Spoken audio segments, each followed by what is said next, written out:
Biarpun etnis Tionghoa, tapi tetap kita orang Indonesia. Memang Sikong Liang memberi ruang buat para pemuda tinggal, berdiskusi, dan semua leluasa begitu saja.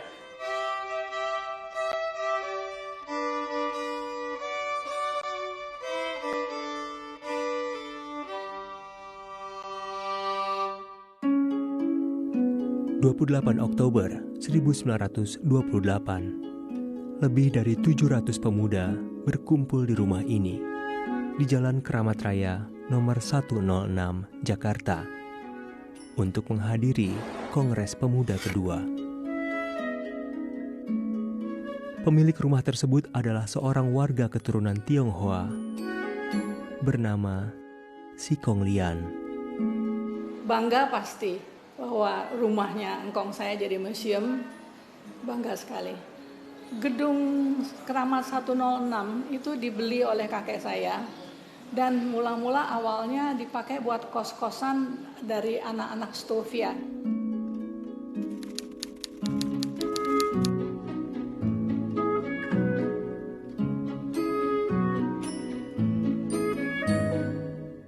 Waktu kita kecil, kalau kita lewati Jalan Keramat Raya ini, orang tua saya suka bilang, ini loh rumah engkongco kamu, engkongco kamu Sikong Liang itu. Di tahun 1920-an, sebuah plang bertuliskan Langen Siswo pernah berdiri pada bagian depan rumah kos di Keramat Raya nomor 106.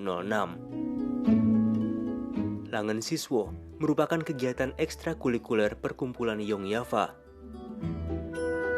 Tapi, lambat laun makin banyak pemuda dari Sumatera, Ambon, hingga Minahasa yang turut bergabung.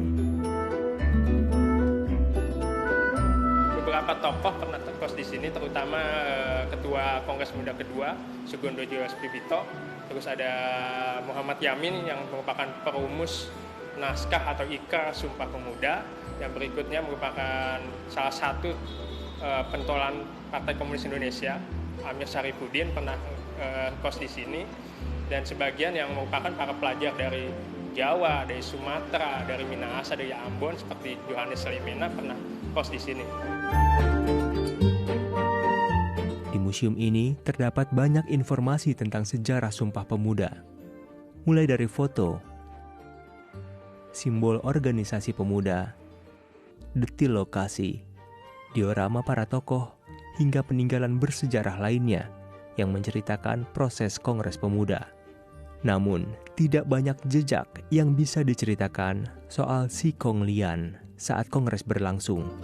Sikong Liang itu memang sepatutnya hanya menyediakan tempat, menyediakan sarana yang ada buat para pemuda-pemuda. Belum ada gambaran rinci bagaimana apakah Sikong Liang ikut waktu Kongres Pemuda ikut ngeliatin, ya itu belum ada data-datanya. Bukan hanya pihak museum, keluarga pun tidak mempunyai informasi soal jejak Sikong Lian saat Kongres berlangsung. Nggak pernah dengar si engkongnya itu ada di mana gitu. Nggak pernah. Sikong Lian sendiri sehari-harinya tidak tinggal di rumah yang kini jadi museum tersebut.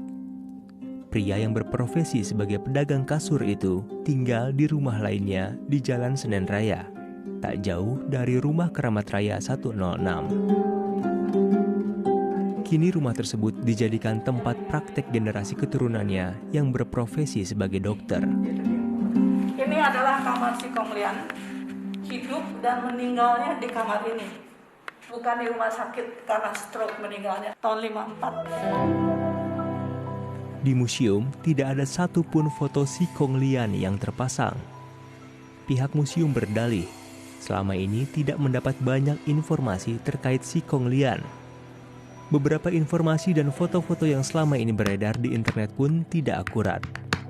Apalagi generasi keturunan Sikong Lian baru mendatangi dan memberitahu pihak museum pada tahun 2018 lalu bahwa mereka adalah keturunan langsung dari Sikong Lian. Beberapa foto yang memang pada saat itu banyak beredar di internet, itu informasi cukup menyesatkan. Karena apa? Karena memang yang mereka publikasikan itu bukan Sikong Liang. Parahnya malah ya foto yang dipublikasikan itu foto pengusaha salah satu bank ternama, yaitu Lim Xiaoyong. Kesalahan fatal soal sosok Si Kong Lian di internet itulah yang akhirnya membuat generasi keturunan Si Kong Lian mulai bergerak tahun 2018 lalu.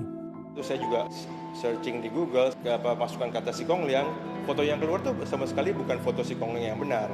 Kalau kita baca-baca di media online, nama Si Kong Lian itu disebut, tapi tidak banyak yang mengetahui siapa itu Si Kong Lian. Ya. Dan berawal dari situlah saya tergelitik untuk membenarkan sejarah. Keluarga mulai mengumpulkan bukti dan akhirnya menemukan berkas asli untuk ditunjukkan kepada pihak museum bahwa benar mereka adalah cucu dan cicit dari Si Kong Lian. Jadi kita coba bongkar itu kebetulan di Senen Raya 40, rumah Si Kong Lian dulu, ada satu kotak penyimpanan. Ternyata memang masih ada tuh kebetulan akta waris. Di dalam akta waris itu sepotong akta waris yang menyatakan bahwa kerabat raya 106 ini alias Museum Sumpah Pemuda ini memang diwariskan ke 3 anak Si Kong Lian itu. Mereka juga ngecek simpenan suratnya dia, dan lalu saya mengeluarkan, waktu kita datang kita keluarkan surat-surat yang kita bawa itu. Barang dilihat diakurin sama yang mereka simpan itu sama banget sama dengan yang kita bawa itu. Pihak museum menyatakan di Badan Pertanahan Nasional atau BPN, sertifikat bangunan Museum Sumpah Pemuda masih atas nama Si Hok Lian, salah satu anak dan ahli waris dari Si Kong Lian. Yanti Silman adalah anak dari Si Hok Lian yang punya hak waris atas bangunan museum itu. Yang terakhir kita tahu dari ayah, Si Kong Lian berpesan bahwa rumah itu jangan dijual, gitu aja. Jadi ayah saya berpesan ke kita, itu rumah kita hibahkan ke negara. Ya, tujuan awal sebenarnya memang saya ingin meluruskan sejarah bahwa inilah foto Si Kong Lian asli. Dan ternyata memang di museum ini belum ada foto Si Kong Lian yang salah maupun yang benar. Apa ini sebetulnya untuk sejarah?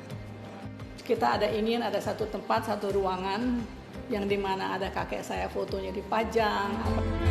Sejarah pun tercipta di rumah ini.